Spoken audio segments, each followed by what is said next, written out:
Em nome do Pai, do Filho e do Espírito Santo. Amém. Que nosso Senhor Jesus Cristo e Nossa Senhora possam suprir as deficiências em minha exposição. Então, meus caros, hoje faremos a meditação para vencer a soberba e a vanglória, com a seguinte palavra dita por nosso Senhor Jesus Cristo na cruz: meu Deus, por que me abandonastes? Então, lá do versículo 46 de Mateus, próximo da hora nona, Jesus exclamou em voz forte: Eli, Eli, lama sabachthani, o que quer dizer: meu Deus, por que me abandonastes? Então, antes de seguir a aula aqui, algumas lembranças sobre meditação. A forma que recomendo a vocês para bem aproveitar esta aula, que vocês a vejam e no dia seguinte façam a meditação. Fica como se fosse o preparo da meditação. Aqui são linhas gerais de como meditar em cima, para que vocês peguem esse esqueleto da meditação, por assim dizer, a engenharia, como diria o padre Paulo Ricardo. Então, não é uma meditação em sentido estrito que farei aqui, porque eu estou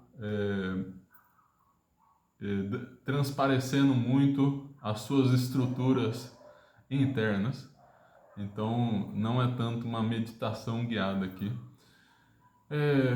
Também recomendo que a meditação use pelo menos 10 minutos em silêncio. A pessoa tente se lembrar mesmo, usar seus sentidos interiores para bem meditar, sua memória, imaginação e assim por diante. Mas, se possível, até meia hora de meditação, logo de manhã, talvez depois de rezar a liturgia das horas, aí vai de cada um. E que mais? Então é isso, fazer a preparação da meditação, por exemplo, vendo esta aula um dia antes, e aqui vamos combater o vício da soberba e vanglória. Aproveitar, pedir para vocês se inscreverem no canal, curtir o vídeo, compartilhar, rezar por mim, para que eu continue com esses vídeos, para que a editora cresça. O que mais? Adquirir o livro sobre Nossa Senhora de La Salette. Tem outros milagres também no livro. Tem uma novena Nossa Senhora de La Salette, o link na descrição. As aulas aqui do curso são tanto independentes quanto entre si, mas recomendo ver a aula teórica sobre a vaidade a vaidade e soberba, vanglória, melhor falando, e para se entender melhor o que é dito aqui. Então vamos fazer uma ambientação para ajudar a entrar no espírito, ler. Não, vamos antes fazer as orações iniciais, Se colocar na presença do Deus vivo, de Jesus Cristo que está ressuscitado lá no céu, que escuta a todos e que ouve nossas orações. Se colocar de maneira humilde, reconhecendo que Deus é infinitamente superior a nós e pedindo para que nos dê a graça de fazer uma boa oração.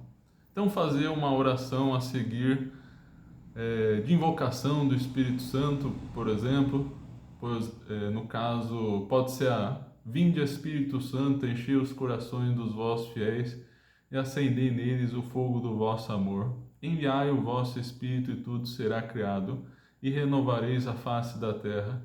Oremos, ó Deus que instruístes o coração dos vossos fiéis com a luz do Espírito Santo, fazei que apreciemos retamente todas as coisas segundo o mesmo Espírito e gozemos da sua consolação. Por Cristo Senhor nosso. Amém.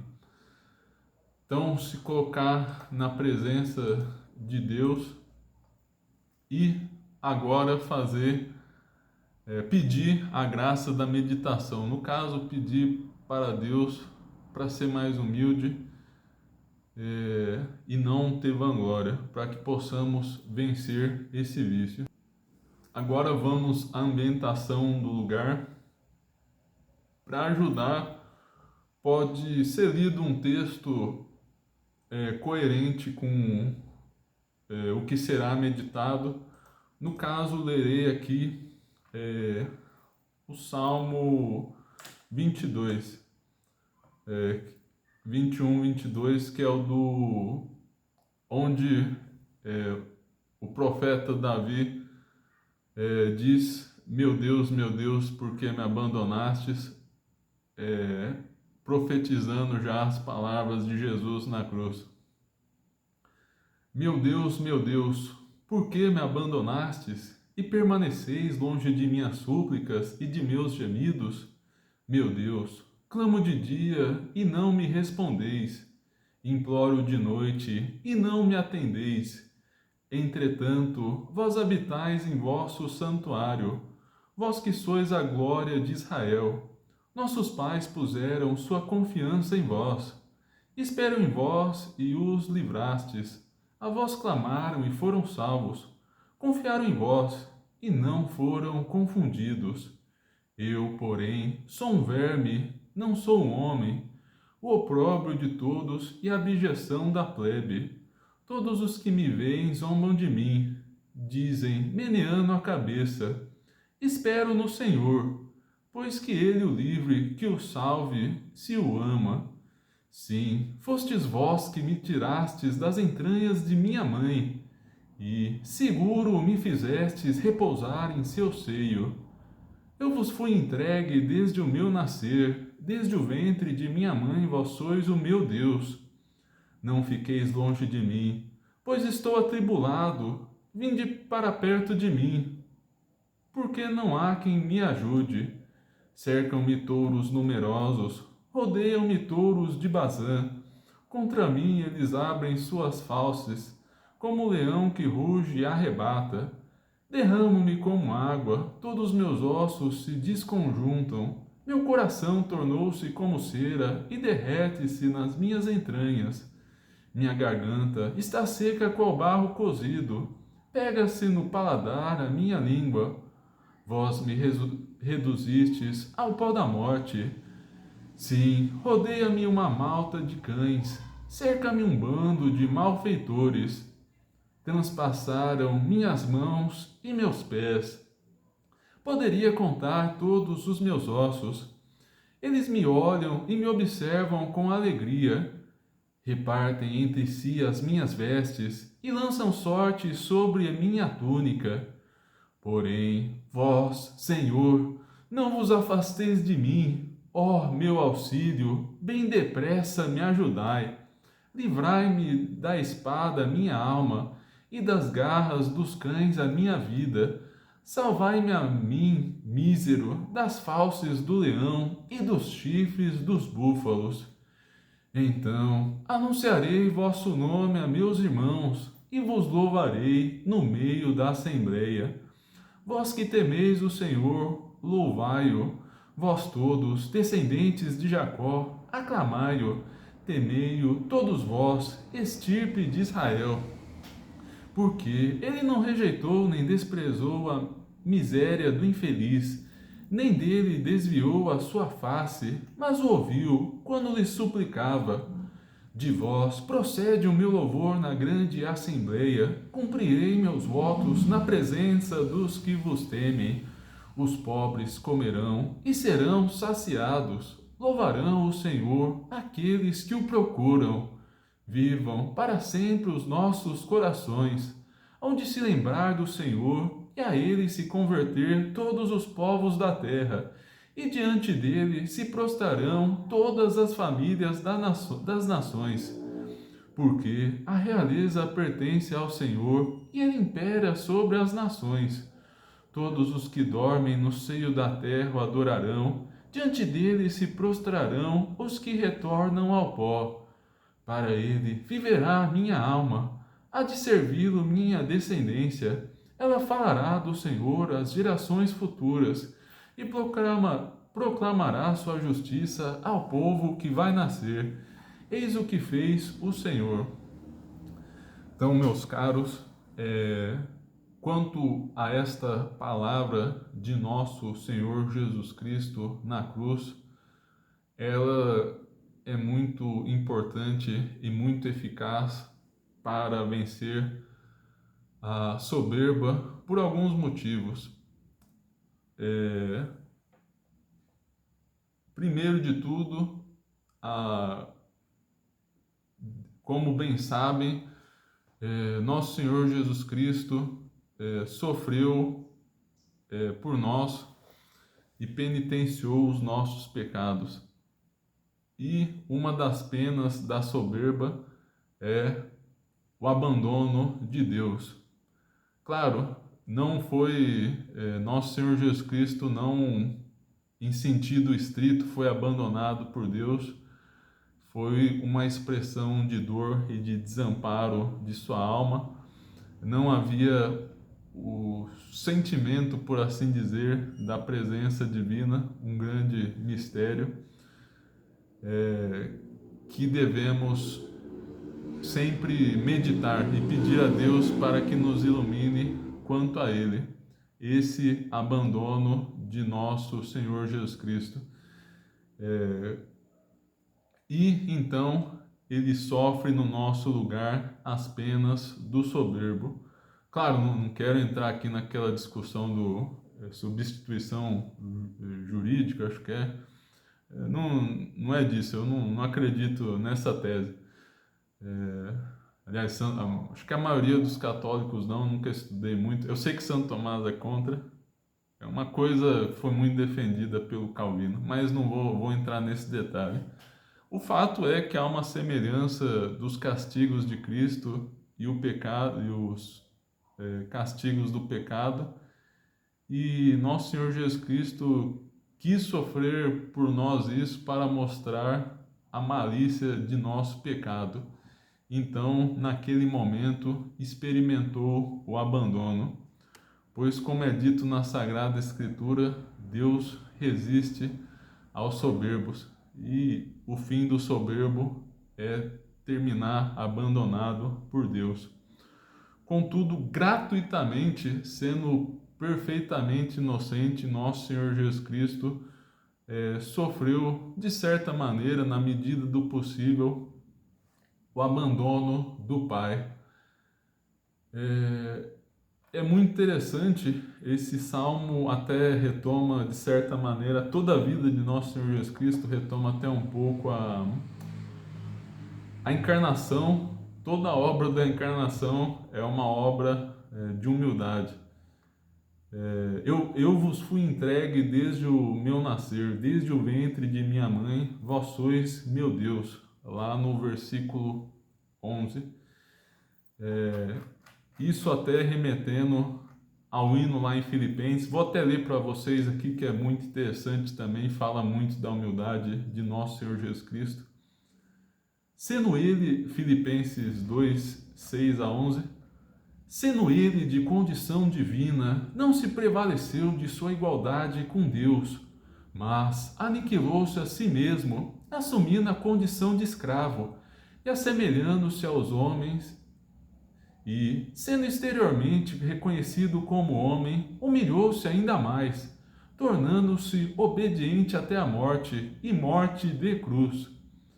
Por isso, Deus o exaltou soberanamente, e lhe outorgou o nome que está acima de todos os nomes, para que ao nome de Jesus se dobre todo o joelho no céu, na terra e nos infernos, e toda língua confesse, para a glória de Deus Pai, que Jesus Cristo é o Senhor.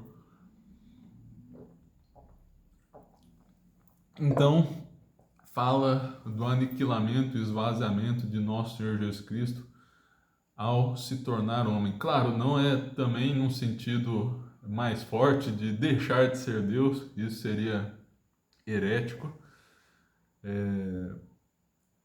E mas no sentido de que assumiu a natureza humana e viveu como homem, igual a nós em tudo, exceto no pecado. E nosso Senhor Jesus Cristo foi obediente, principalmente a Nossa Senhora e ao seu pai aqui na terra, São José, pai adotivo de Jesus. Tinha um outro nome que eu esqueci, que até melhor para esse caso. Mas enfim, São José, que aceitou, pai putativo, acho que dizem, o pai putativo de Jesus, e obedeceu a ele no seu ofício de carpinteiro, aprendeu o, o ofício, a profissão, e foi obediente em tudo a ele.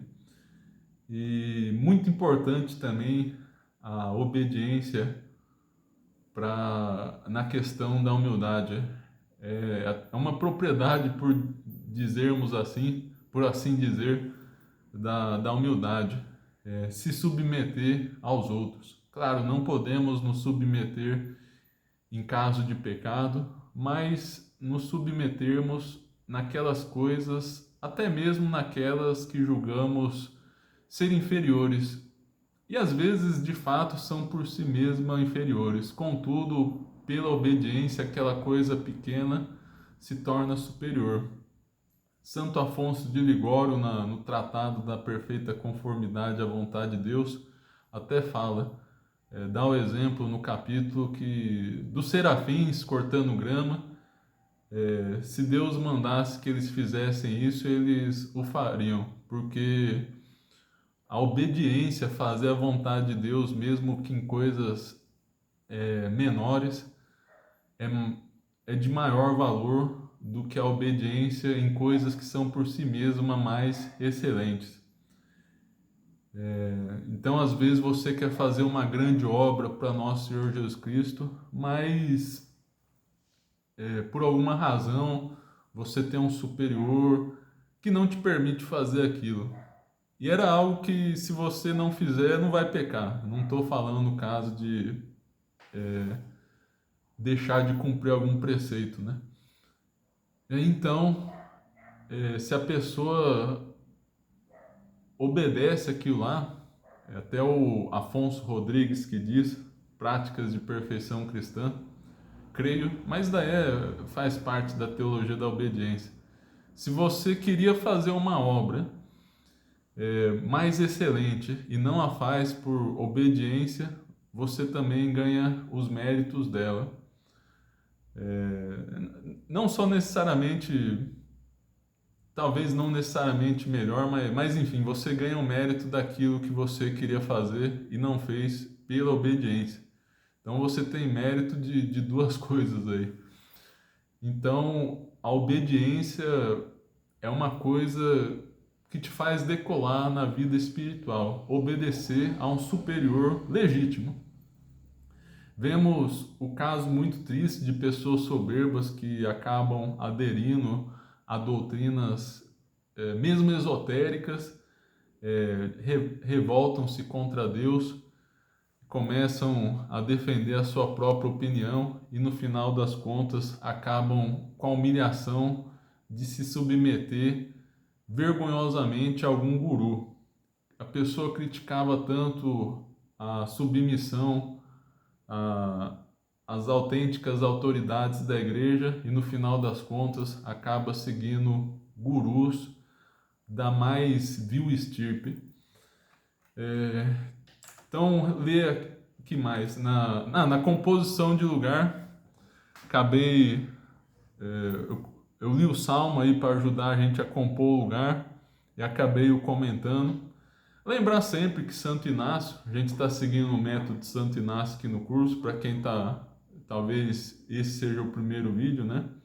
Fazer a composição de lugar com 5 sentidos mesmo. Então estamos imaginando a cruz de Nosso Senhor.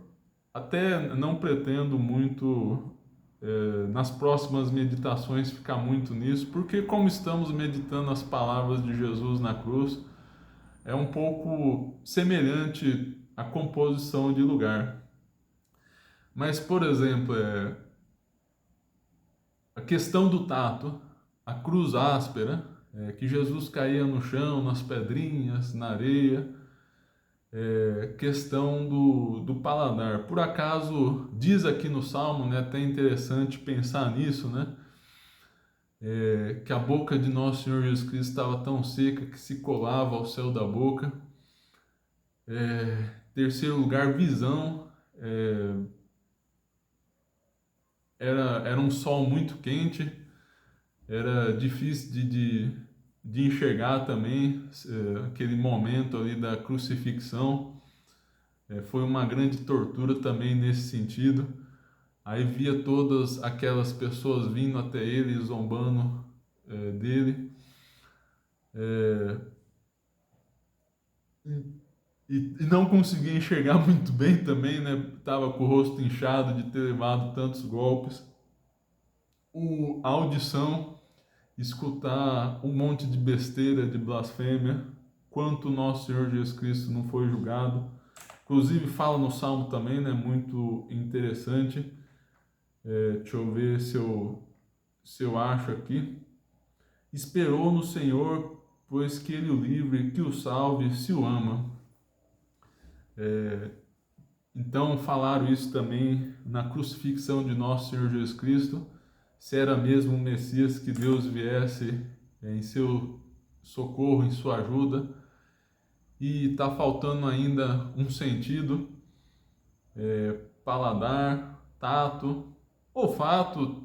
Era um ar difícil de respirar, o cheiro de sangue, a terra seca, enfim, era uma condição terrível, e nosso Senhor Jesus Cristo desceu ao último grau.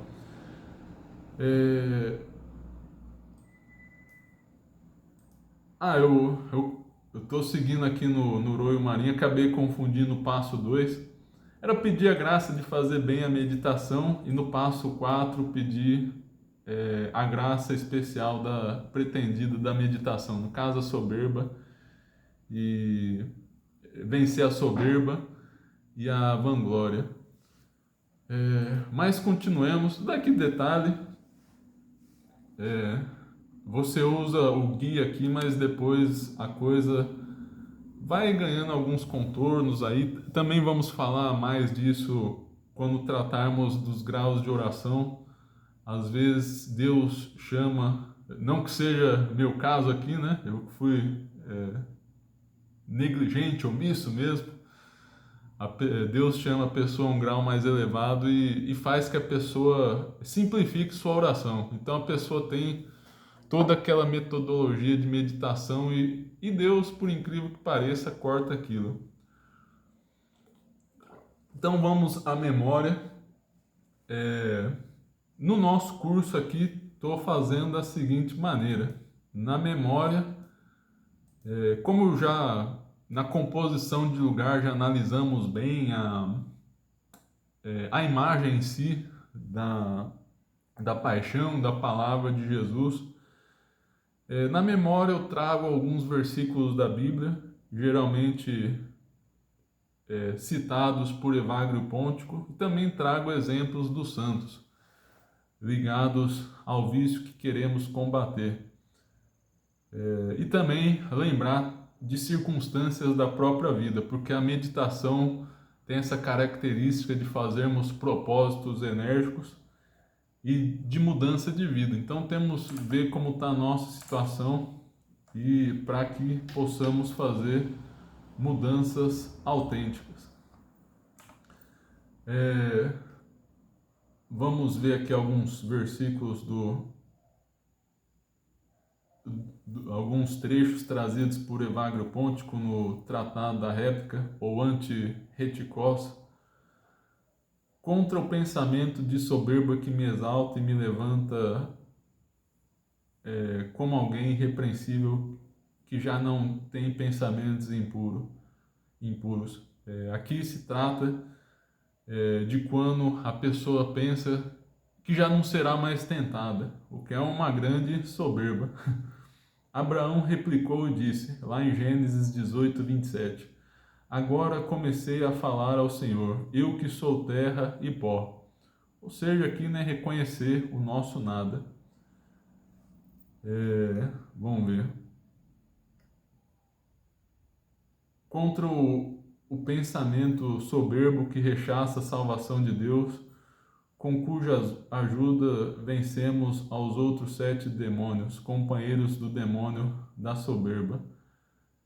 Lá em Êxodo 15, versículo 1, 2, cantemos ao Senhor, porque foi esplendidamente glorificado.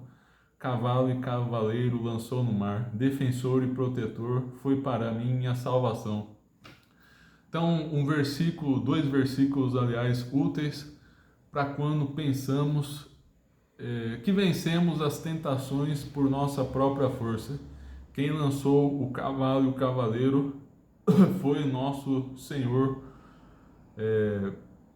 Deus de Israel, nosso Deus, Deus de Israel, e foi para nós nossa salvação. Então é Ele o verdadeiro vencedor. Isso se mostrou ao longo de toda a história da salvação na Sagrada Escritura. Vamos ver um outro aqui.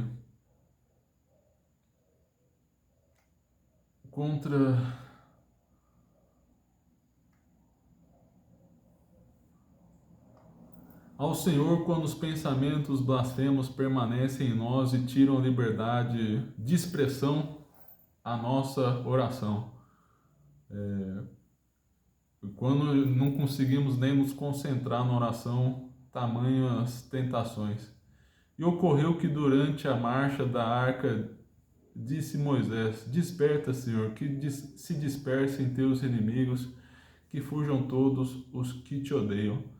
Possivelmente colocou aqui do demônio da soberba por causa dos pensamentos de blasfêmia, de ódio contra Deus e de revolta. Então, clamar ao Senhor e reconhecer a nossa necessidade na tentação.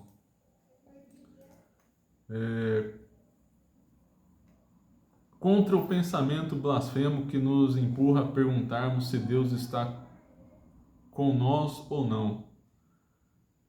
Conosco ou não. Eu pensei que tinham com nós mesmos, enfim. Não tentarás ao Senhor teu Deus como tentastes em massa. Deuteronômio 6, 16. Então, muitos santos tiveram o sentimento de abandono, inclusive nosso Senhor Jesus Cristo, mas no fundo eles sabiam que Deus estava lá.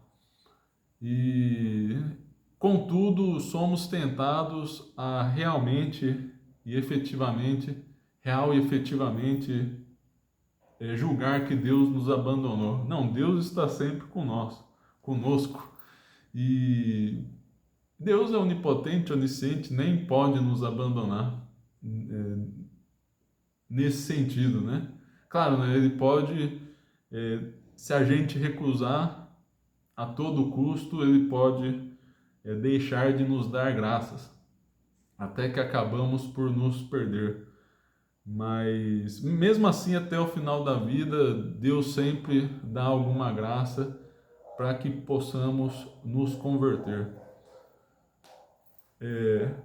E é disso que se trata, contra o desespero que seria uma grande soberba. Contra o soberbo que crê ter derrotado com sua própria força os demônios que se levantam contra as práticas dos mandamentos. Não digas em teu coração, o vigor e a força de minha mão me proporcionam este grande poder. E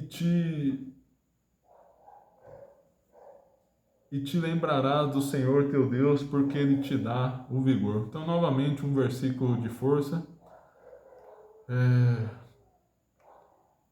Vamos ver um outro versículo.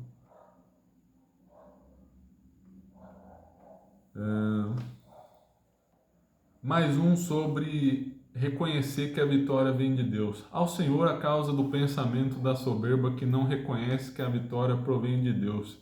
De ti a vitória e de ti a sabedoria, e tua a glória, e eu teu servo. Bendito tu que me deste sabedoria, e te louvarei, soberano, dos, dos pais. Eu tô lendo, na verdade, uma versão espanhola aqui, em Salzaré.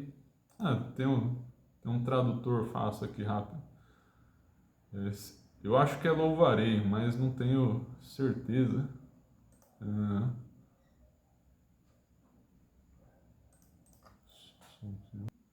tá, aqui tá sugerindo exaltarei, louvarei. Tá, até que meu espanhol não tá tão ruim. Bom, vamos continuar aqui. É, vamos dar uma adiantada. Tem um. O famoso dos provérbios: o Senhor resiste aos soberbos, para aos humildes dá a sua graça.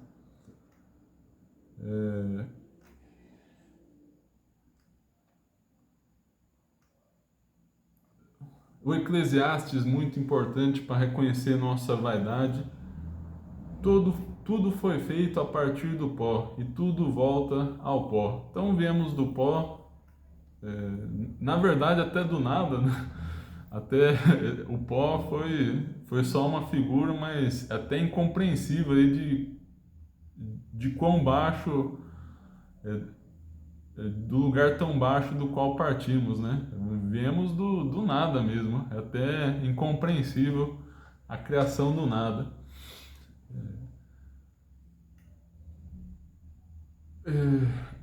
Contra o demônio que me diz, já és um monge perfeito. E serve também, claro, né?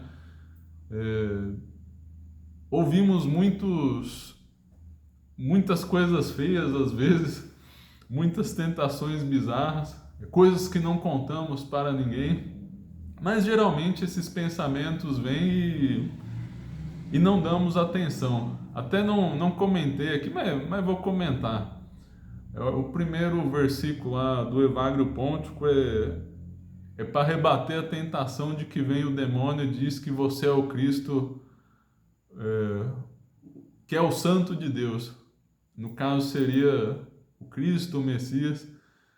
Ou seja, né, a pessoa aí, se ela consentir com isso, ela simplesmente endoidou, já jogou fora toda a sua razão.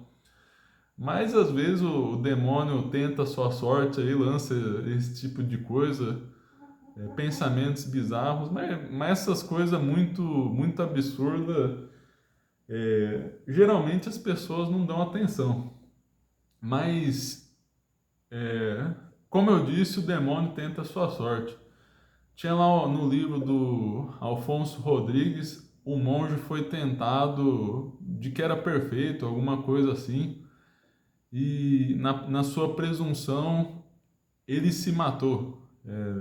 Sei lá, ele pulou num poço para provar que era santo, perfeito. Então veja só, aconteceu concretamente numa comunidade. Um monge aí foi tentado com essa loucura de se achar um santo, né? Parece que não morreu na hora, mas acabou falecendo depois, né? Acabou se machucando fatalmente. E o versículo Eclesiástico 9:4, a esperança, pois melhor é um cão vivo do que um leão morto. Então, o que eu interpreto disso daqui? Leão morto, você se considera um leão, mas no fundo está morto pela soberba. O cão é um animal, em muitas circunstâncias, mais humilde, vive pelas ruas, mas pela humildade, representando aqui a humildade, né? Ele está vivo.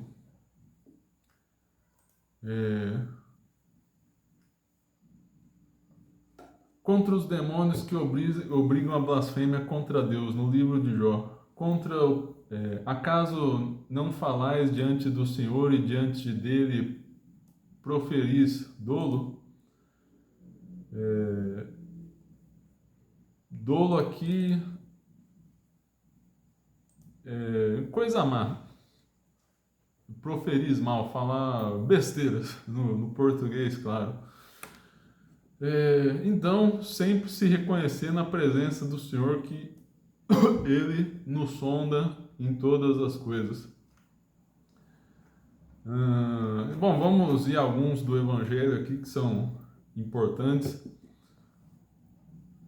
Para a alma que despreza o irmão por descuidado e preguiçoso, e sob as cadeias da soberba não reflete na magnitude desse pecado. O que olhas o cisco no olho do teu irmão e a viga em teu olho não percebes? Então o famoso vê o cisco no olho do irmão, mas não vê a trave no próprio, né? Então buscar antes corrigir a si mesmo do que aos outros.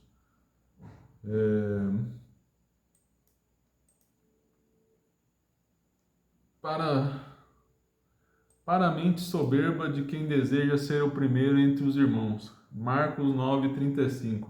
Se alguém quiser ser o primeiro, que seja o último e de todos servidor.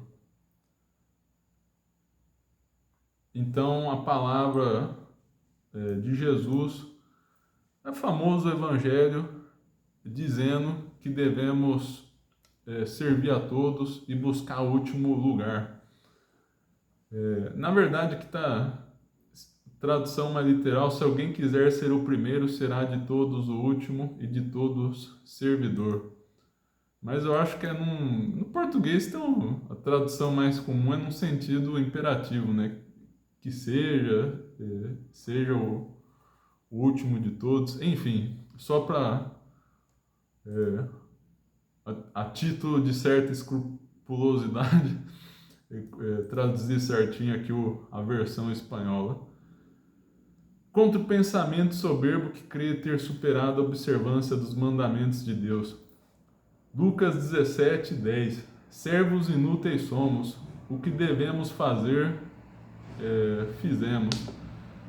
Então, esse versículo também de São Lucas, eu acho que todos conhecem também, já ouviram na Santa Missa. O que fizemos e foi bom, fizemos por obrigação. Não fizemos mais do que nosso dever. Contra o pensamento soberbo que se justifica a si mesmo e não é benéfico com o irmão que fez por debilidade. Todo o que se exaltar, humilhado será, e o que se humilhar, exaltado será. Então, nesta vida, buscar a humilhação para encontrar a glória na vida futura. Bom, já fomos bastante aqui no Agriopôntico. Alguns episódios de santo. São Francisco de Assis, lembra um episódio bonito, até comentando o Salmo, que ele tinha, louvava os vermes quando via um na floresta, e os louvava por causa do Salmo, onde Nosso Senhor Jesus Cristo se fez um verme. Então isso é dito lá na legenda franciscana, uma coisa é associada à outra. Claro, temos um certo pudor, né, de fazer essa associação, mas para dizer o quão fundo foi Jesus no seu esvaziamento para nos resgatar. Ele que era Deus, chegou até mesmo a rastejar, né? Tem a tradição da Via Sacra, podemos ver nisso as quedas de Jesus no Calvário. Santa Teresa tem uma frase dela, ou se não for uma frase propriamente falando, explica bem o seu espírito, que é mais ou menos a seguinte: se você quiser agradar um santo, fazer amizade com ele, ofenda-o. Eu não sei se ela disse isso, mas é verdade que em sua vida ela sentiu uma alegria muito grande de ser ofendida. Vejam só, então quando chegou à perfeição, ou quase, né? Sei lá na sexta morada, antes da sétima talvez, quando era ofendida ela sentia um grande prazer. Então buscar essa humilhação em nossas vidas. A obediência dela também, ela teve uma visão onde Deus a comparou com uma outra mulher, acho que acabou até, salvo engano, entrando no convento com ela, mas era uma mulher que durante boa parte da vida foi eremita e fazia jejuns e flagelações por conta própria. Aí Deus falou para Santa Teresa que ela tinha alcançado um maior grau de santidade do que aquela mulher, porque Santa Teresa era mais obediente. Então vejam só, mesmo se flagelar até cair sangue, até sair sangue, derramar sangue, não tem tanto valor se não for pela obediência. Então a obediência é muito importante para humildade. Todos os santos foram humilhados na vida e possuem vários exemplos disso para a nossa edificação. Falar os 12 graus de humildade de São Bento, interessante aqui para a nossa reflexão. Primeiro, abster-se por temor a Deus a todo momento de qualquer pecado. 2. Não amar a própria vontade. 3. Submeter-se aos superiores com toda obediência. 4. Abraçar por obediência e pacientemente as coisas ásperas e duras. 5. Confessar os seus pecados. 6. Julgar-se indigno e inútil para tudo. 7. Reconhecer-se como o mais humilde. Aqui eu acho que seria mais o menor de todos, o de menor valor. Reconhecer-se então como o de menor valor de todos. Não sair da norma comum do mosteiro. No nosso caso, claro que aí nos ambientes seculares muitas vezes se recomendam coisas más. Mas tudo que for bom do nosso ambiente, o que não foi lícito, tentar seguir. Claro que aí já é mais relativo, né? No mosteiro já tem outra dimensão, mas buscar evitar a singularidade. 9. Esperar ser questionado para falar. 10. Não ser de riso fácil. 11. Expressar-se com parcimônia e judiciosamente ser erguer a voz. Mostrar-se sempre humilde no coração e no corpo, com os olhos no chão. Então, não olhar nos outros, olhar para o chão é uma postura de reconhecer o seu baixo valor e também mortifica a curiosidade. A curiosidade, para alguns, está atrelada à vaidade. Não falar muito, esperar ser questionado. Claro, isso daí também é um pouco... Depende muito das circunstâncias. Se você precisar corrigir alguém, às vezes é importante falar e até elevar a voz, quem sabe. Mas a princípio, nunca falar sem ser convidado. Não ser de riso fácil é algo curioso, mas a pessoa muito jocosa tende a ser vaidosa e soberba porque, no geral, tende a desprezar os outros, né? Ou se preocupar com coisas vãs de pouco valor. Então, um desses dois problemas. Então, ser grave. Ser grave não quer dizer... Não rir de vez em quando, mas rir moderadamente de coisas boas, sem desprezar o próximo. Agora, os 12 graus da soberba. A curiosidade que lança os olhos e demais sentidos a coisas que não lhe interessam. A curiosidade da qual falamos. A ligeireza de espírito que se manifesta na indiscrição de palavras, ora tristes, ora alegres. Não ser conveniente, ser exagerado. 3. A alegria tonta que estala em riso ligeiro. 4. A jactância que se torna patente ao muito falar. Contar vantagem. A singularidade que tudo procura para a sua própria glória. A arrogância pelo que um se crê mais santo que os outros. A presunção de quem se intromete em tudo. 8. A desculpa para os pecados. 9. A confissão fingida que se descobre quando um lhe manda fazer coisas ásperas e duras. 10. A rebelião contra o mestre e os irmãos do mosteiro. 11º, a liberdade de pecar. 12º, costume de pecar. Então os santos praticaram isso no geral. Muito difícil ver um santo exagerado no falar. Todos têm um jeito grave, transmitiam alegria, mas sem vulgaridade. Também obedeciam muito. Bom, vamos seguir o programa aqui, o itinerário da meditação. Agora o entendimento.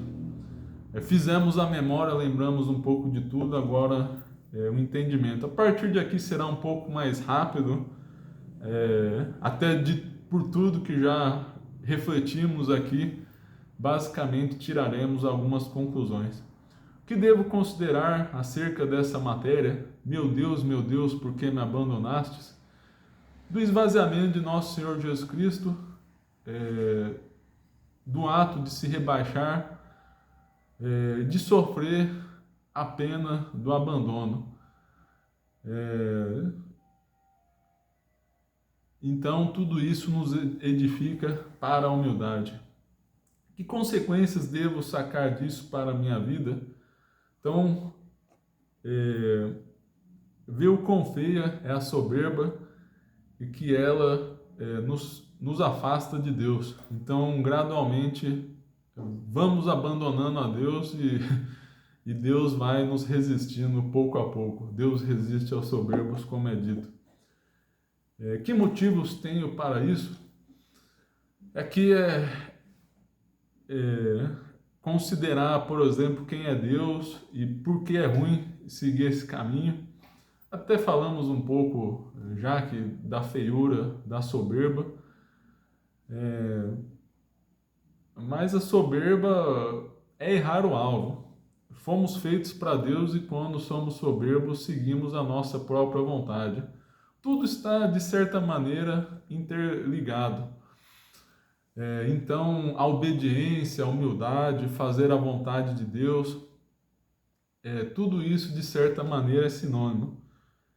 Quanto à obediência, é dito que Deus fala pela boca dos superiores. Os autores espirituais falam de vermos a figura de Jesus em nossos superiores. De não ficar murmurando contra eles. Claro, às vezes cometem injustiças, mas evitar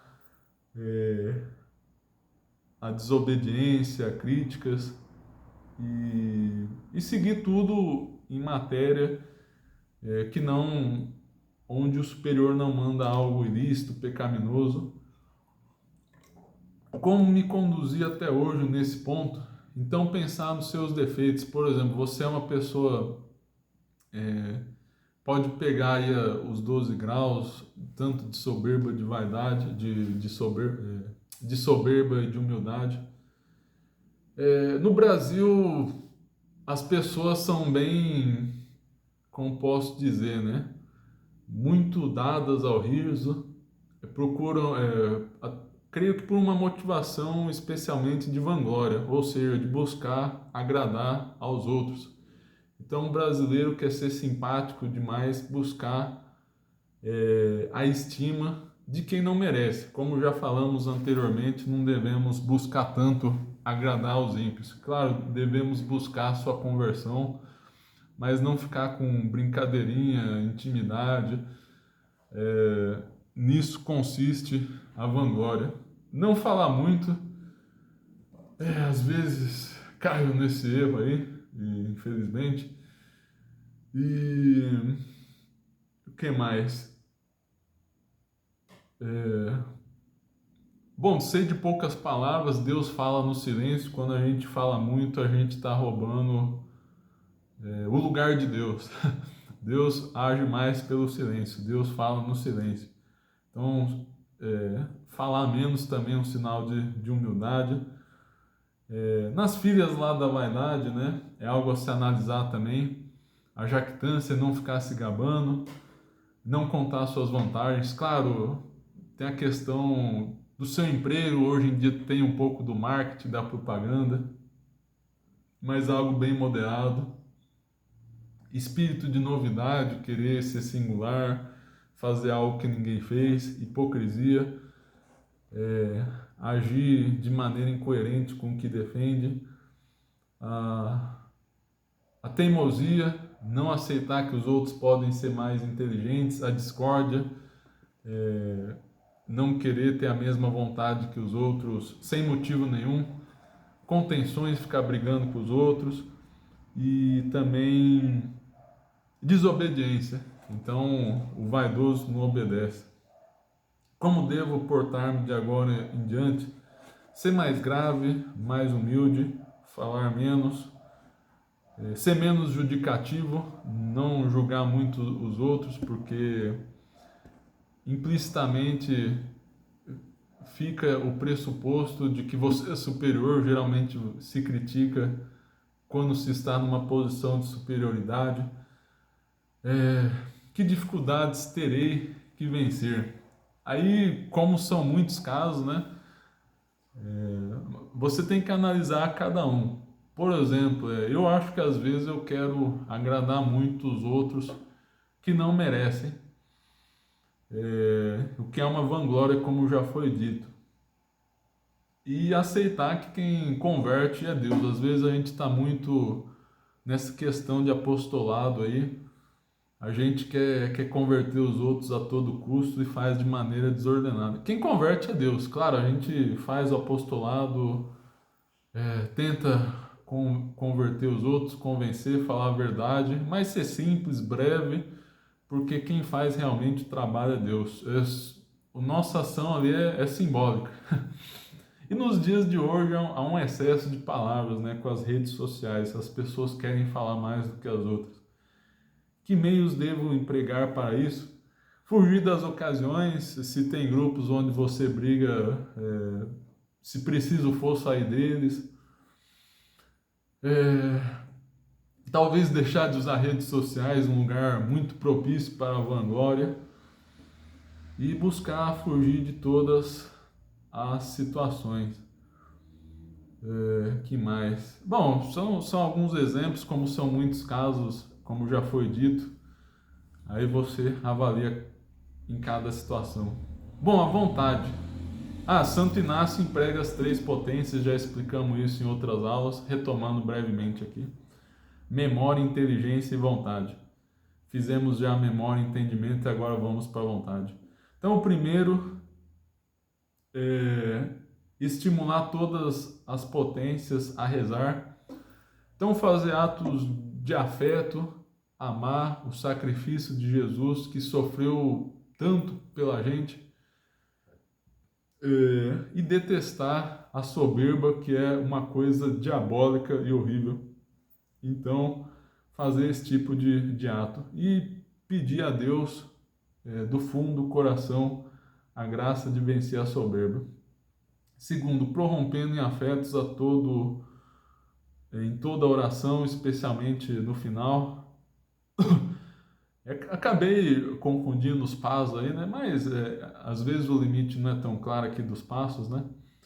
No outro era mais as potências a orar, e nesse era mais especificamente dos afetos. Mas enfim, às vezes as coisas se misturam. Então orar é se colocar na presença de Deus e se abrir à sua vontade. E os afetos aí seriam, creio, mais da matéria específica aí a ser tratada. Terceiro, formando propósitos práticos, concretos, enérgicos, humildes e confiantes. Então, a gente analisou, fez a estratégia ali, o que está de errado na sua vida, e agora você vai tentar pôr em prática, ou melhor, vai fazer o propósito em prática depois da meditação. Então, você pega aí os exemplos da vanglória, às vezes postar menos em rede social, fazer esse propósito aí, às vezes até excluir ou desativar, depender da gravidade. Se você está em muito grupo, sair, enfim, esse tipo de coisa. Então você analisa onde você cai e você cria uma estratégia para não cair mais ali. Geralmente você imagina alguns passos anteriores que levam àquela situação e você corta aquele intermediário e a tendência é que você consiga fugir da situação e vencer o vício. Mas sempre na humildade e confiança de Deus, reconhecer que sem sua ajuda vamos cair. Então, na conclusão, primeiro coloco com Deus Pai. Então, meu caríssimo Pai do céu, peço perdão pelas falhas cometidas nessa meditação, pela falta de preparo, de estudo, pela hipocrisia de falar contra a soberba, sendo tão soberbo. E peço para que eu possa ser uma pessoa mais autêntica daqui em diante. Nosso Senhor Jesus Cristo, pelo seu sacrifício na cruz, pelo sentimento de abandono que experimentastes para com o Divino Pai Eterno ao dizer as palavras: meu Deus, por que me abandonastes? Fazei que eu rejeite toda a soberba, toda a vanglória, e que eu siga o seu esvaziamento, que eu imite em sua humildade, e que eu possa participar de sua cruz, dos seus sagrados sofrimentos, da Santíssima Virgem, caríssima Mãe de Deus e nossa. Peço a graça de ser humilde, imitar a humildade da Senhora, que abalou os céus, impressionou os anjos e humilhou a Satanás, pois em tudo se humilhaste na terra para obter tão elevada glória no céu. Quis viver uma vida oculta em Nazaré, fugindo de todas as honrarias, buscando unicamente o amor de Deus. Por isto foste glorificada acima de todas as criaturas. São Francisco, rogai para que eu possa ser uma pessoa mais humilde, que eu possa viver o seu esvaziamento, a sua pobreza, não só de bens materiais, mas pobreza de espírito, que reconhece a baixeza pessoal. Uma história de São Francisco, na parte dos santos eu não falei, para ser mais breve, mas um episódio muito interessante. Tem duas versões, uma trazida por São Boaventura, outra por outro autor, que uma pessoa queria saber, tinha ouvido falar de um grande santo aí e queria saber quem era. Aí se encontrou com São Francisco e perguntou: o que você considera de si mesmo? E ele falou: eu sou o pior pecador do mundo.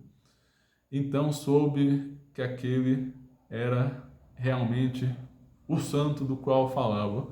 Tem uma outra versão, que eu li há muito tempo, as fontes franciscanas. Tinha uma versão que era mais ou menos assim, mas alguém fala de uma revelação. São Francisco estava no céu, aí o irmão franciscano pergunta a São Francisco: Pai Francisco, o que o senhor acha de si mesmo? O pior pecador do mundo. Então compreendeu porque tinha chegado a tão alto grau no céu. E uma das histórias é dito que ocupou o lugar de Satanás no céu pela sua humildade. Em outra, a de São Boaventura, acho que foi São Boaventura que falou também numa das legendas, falou que São Francisco simplesmente ocupou o lugar de um anjo no céu. Talvez São Boaventura achou um pouco exagerada a história, até porque, né, não é desprezando São Francisco, mas se fosse para um ser humano ocupar o lugar de Satanás no céu, poderíamos pensar talvez na Virgem Maria, São José, São João Batista. Então, talvez estes ocupassem o lugar. Porque há alguns autores aí, né, uma tradição piedosa, falam que Deus criou um santo para cada demônio que caiu do céu, para ocupar o lugar que lhes era destinado, mas que recusaram. Há essa tradição piedosa que alguns falam, e São Francisco teria realizado esse grande feito de ter ocupado um lugar de anjo no céu, de estar acima de muitos anjos. E isso é possível, sim, pela graça de Deus. É a nossa natureza inferior dos anjos, mas podemos ter até uma graça maior do que a dos anjos.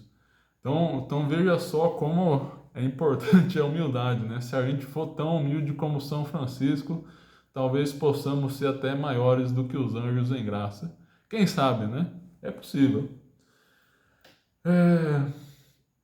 Então pedi para o Santos, eu estava no colóquio, o colóquio improvisado, aqui eu improvisei também, eu não havia pensado antes, previamente, improvisei aqui. Bom, pedi também a São Bento uma estudiosidade sobre a Ordem de São Bento. É muito interessante que eles têm a tendência de não canonizar ninguém. Então veja só, isso daí é um reflexo de sua humildade. Claro que poderiam dizer que é mais conveniente para a igreja a canonização, mas eles tiveram essa opção. E na cartucha, onde seguem a regra de São Bento, a cartucha que foi criada por São Bruno, na hora da morte eles chegam a um esvaziamento tão grande que só são assistidos por um padre só. Os irmãos não veem o velório da pessoa. Eu ouvi também uma história de um cartucho que desenterraram os ossos de uma pessoa, estava incorrupto. Aí o que fizeram? Canonizaram? Não, enterraram de novo e deixaram lá. E deixaram as relíquias. Não sei nem se eles veneram a relíquia mas para dizer, né? É uma humildade tão grande que não busca nem a glória do altar, busca somente o reconhecimento de Deus, porque pode ser ocasião também de vanglória buscar a canonização. A pessoa, em vez de buscar autêntica santidade, buscar fazer a vontade de Deus, quer coisas que vão brilhar muito e que vão incentivar um processo de canonização dela após a vida. Acredite se quiser, isso passa implicitamente, não muito claramente, é verdade, né? Quando a pessoa se dá conta disso, vê que é absurdo, e a pessoa, enfim, né, para dizer o seguinte, né?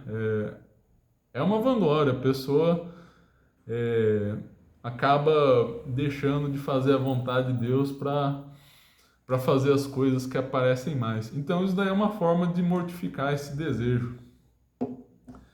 Ok, né? Terminando rapidinho. Como fiz a meditação, então você faz um balanço. Se distraiu muito, se preparou bem, se conseguiu meditar o que foi preparado. A que se deve ter fê-la bem ou mal. Se você se distraiu por estar cansado, se preparou mal, se tem apego a alguma coisa do mundo, então tudo isso conta aí. Consequência prática, saquei. Que petições fiz, que propósitos práticos, que luz recebi. Então retomar os propósitos de fugir das ocasiões, no caso estamos combatendo a soberba, então buscar meios de se combater a soberba. E escolher um pensamento como ramalhete espiritual para se lembrar ao longo de todo o dia. Pode ser o da frase, meu Deus, por que me abandonaste? Ou qualquer outra coisa que lhe tocou. Uma frase da Sagrada Escritura citada por Evagrio Pontico, ou mesmo alguma frase que você elaborou espontaneamente, que tocou o seu coração. Então é isso, meus caros. Muito obrigado pela audiência. Até a próxima. Que Deus pague a todos pela paciência. Então, muito obrigado. Peço perdão a Deus pelas minhas falhas aqui. Em nome do Pai, do Filho e do Espírito Santo. Amém.